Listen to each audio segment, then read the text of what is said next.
we're diving into the one thing that's holding almost every single Marvel Rivals player back from climbing ranks: game sense.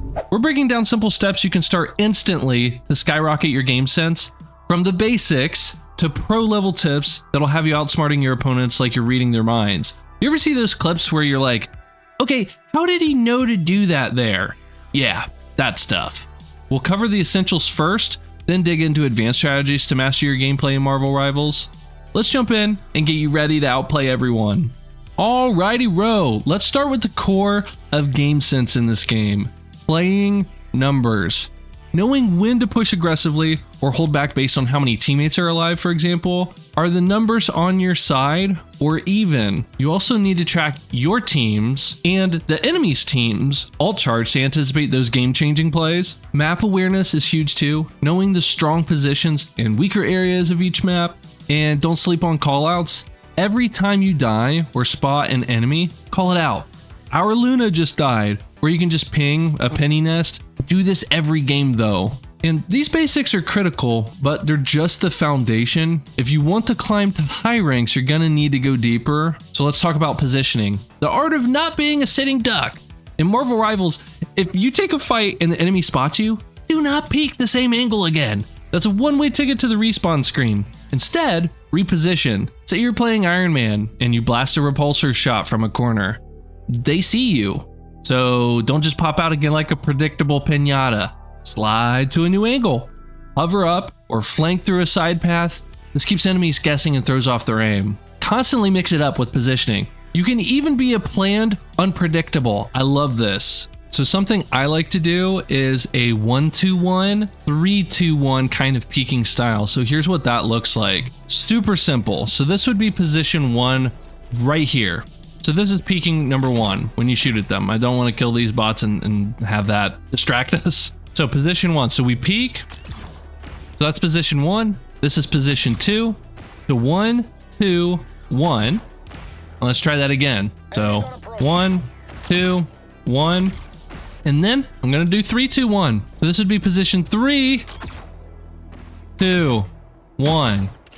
That's it. Yeah, so think about this from the enemy's point of view. Like literally it's 1, 2, 1, 3, 2, 1. It looks a lot more fluid and random to them, and they're not going to be able to wrap their head around the fact that you're literally just doing a little bit longer of a sequence, and that's all it is, and it is actually repetitive, but it's just going to look really random to them. And what's nice about this is you're not tying up your brain's precious resources on figuring out, oh man, should I peek over here now or should I peek down here? And notice, like when I'm on position 1 here, this is also position 1 if I'm up a little bit higher or a little bit lower. That's also position 1, for example. So you can really mix it up by doing these sort of sequences. And by you not bogging down your brain's resources, thinking about what angle should I peek from this time, your brain is freed up to think about counting ability cooldowns for the enemy Psylocke who's been hunting you down all game. Or now you know their cloak and dagger's gonna ult any time now, so you're gonna hold on to yours, especially as Iron Man, just a little bit longer. There's actually a lot more to unpack here. So much so, I actually made this its own section later in the video.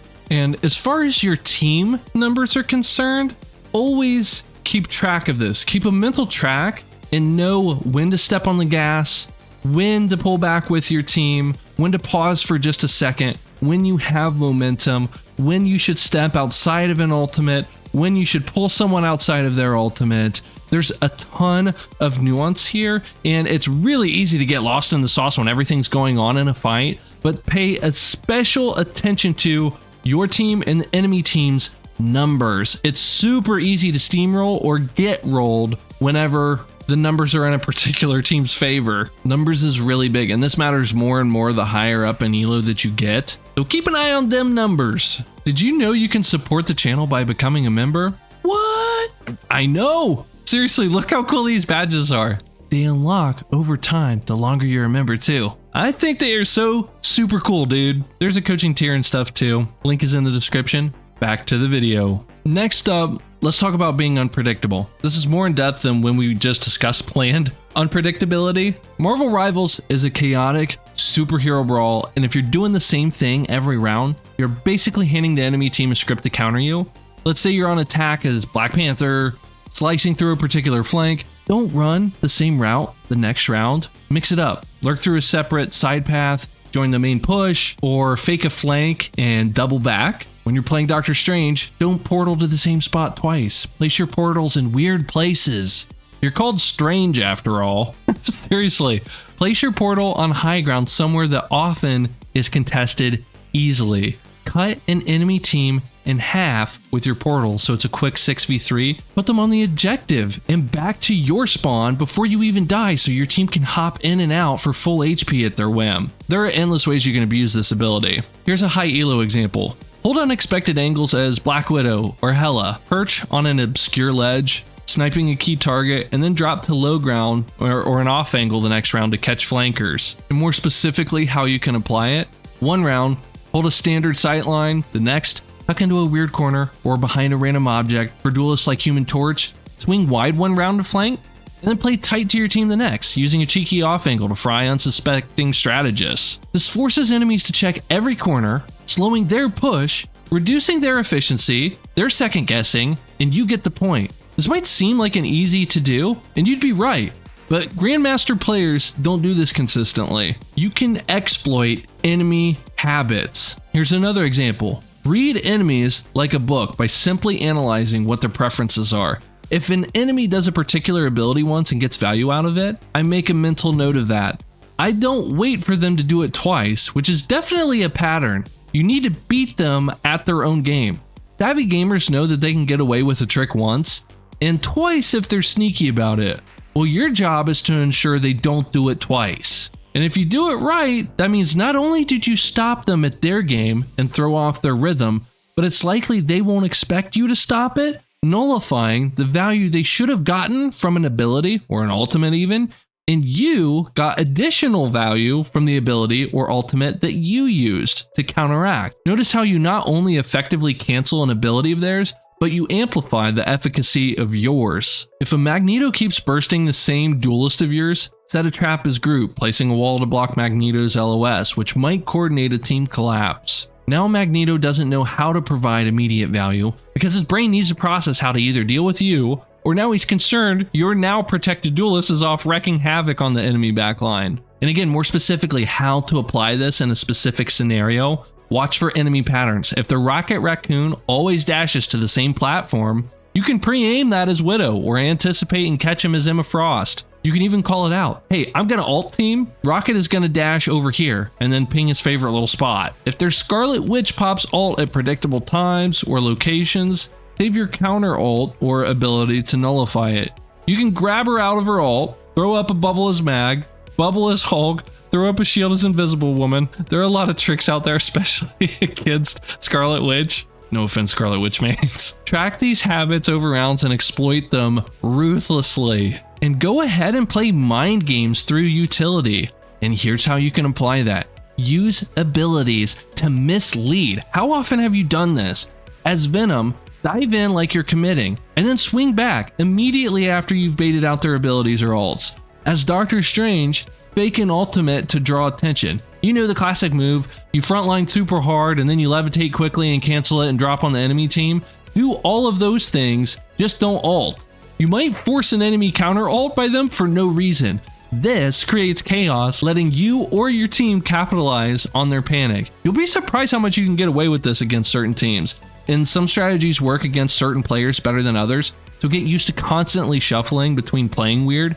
It works, and it works well. Team synergy in comms. Here's another example. I'm going to emphasize team play. As Captain America, you can say, I'm jumping their backline in 3 seconds. Go ahead and follow me.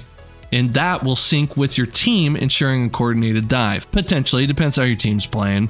And again, more specifically how you can apply. You can lead with super crystal clear comms. As Namor, say, I'm ulting their strategist, focus Rocket, and you can rally your team. If you're Invisible Woman, let your team know when your ultimate's up.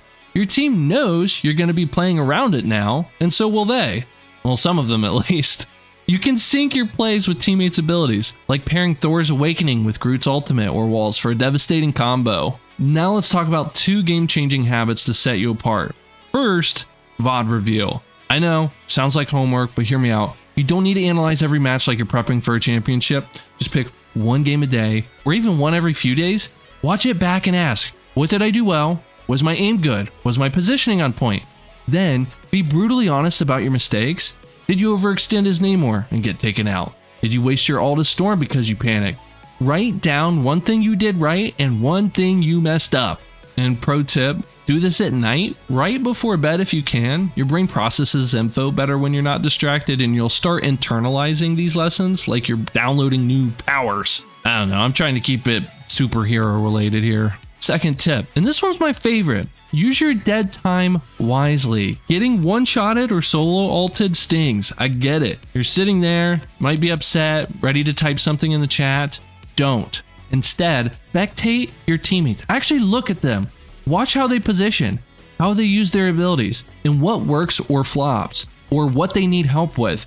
You were just gifted a free ability to zoom out in real time and see the fight from a different POV. If your Groot plants a wall and it saves a teammate, make a mental note of that. Now you know with certainty that Groot is peeling for your teammates. Are you going to help him with that? Or are you going to take that as a player count advantage and force pressure on someone else on the enemy team? If your Jeff the Landshark dives forward a little too far and gets eaten alive, figure out what went wrong other than him being silly. Also, keep an eye on the enemy. Why did they win that round? Were they coordinated? Or did they just get lucky by canceling one of your teammates' ultimates? Every death is a chance to learn, so don't waste it raging or picking your nose. You should be taking mental notes and picking your nose. Oh, and here's a quick story to drive this home. I was in a match, down 2-4, and our team was getting rolled. I died early as Emma Frost and I started watching our Luna Snow. She was sliding around, she froze their enemy Psylocke, and I noticed she kept drawing aggro from the enemy Hulk and he was overcommitting to focus her super hard. I thought, okay, let's target that right quick. When I got back to the fight, I copied Luna's vibe, you could say. I baited their Hulk and he was frozen by our Luna, and then I waited for the 2.7 second freeze to go off. He was shot at before the full effect naturally wore off, but that's fine. It canceled him jumping, and then I chokeslammed him, and I kicked him into the wall. Boom. Tiny Hulk now. That one moment of paying attention, it turned the game. You can do this too. Just stay curious when you're dead. All right, let's zoom out for a sec. Game sense isn't just about mechanics, it's about your mindset. Marvel Rivals is a mental game as much as it is a mechanical one. Go into every match with the perspective that you're a student of the game. You don't know everything, and that's okay. Every loss, every misplay, every time you get outplayed by a smug Star-Lord dancing over your corpse, it's a lesson. Embrace it. The best players aren't the ones with perfect aim. They're the ones who learn from every fight and come back sharper. This mindset spills over into life too. That discipline you build analyzing your gameplay, it's the same grit you use to tackle a tough day at work or push through a rough patch. Stay positive, stay curious, and treat every challenge like a Marvel Rivals match. You're one smart play away from turning it around a lot of times. Alright, heroes, the blueprint to master game sense in Marvel Rivals is yours for the taking. Start with the basics, team numbers, ultimate economy, callouts, and then level up with unpredictable plays, pattern reading, and VOD reviews. Use your dead time to learn, and keep that student mindset always throughout your entire life. If you do this consistently, you'll be outplaying opponents like you're the final boss of the multiverse. If you got value from this, consider subscribing. And if you want to support the channel and or sign up for some coaching, link is in the description. And go ahead and watch this video where I rank every hero by climbing difficulty here. You know you want to see that. Until next time. Until next time. Ah, crap. So your brain processes. So your brain processes. Dude, I'm struggling tonight, man. So your brain processes. Dude, I shouldn't have had that shot tonight. Processes. So your brain processes.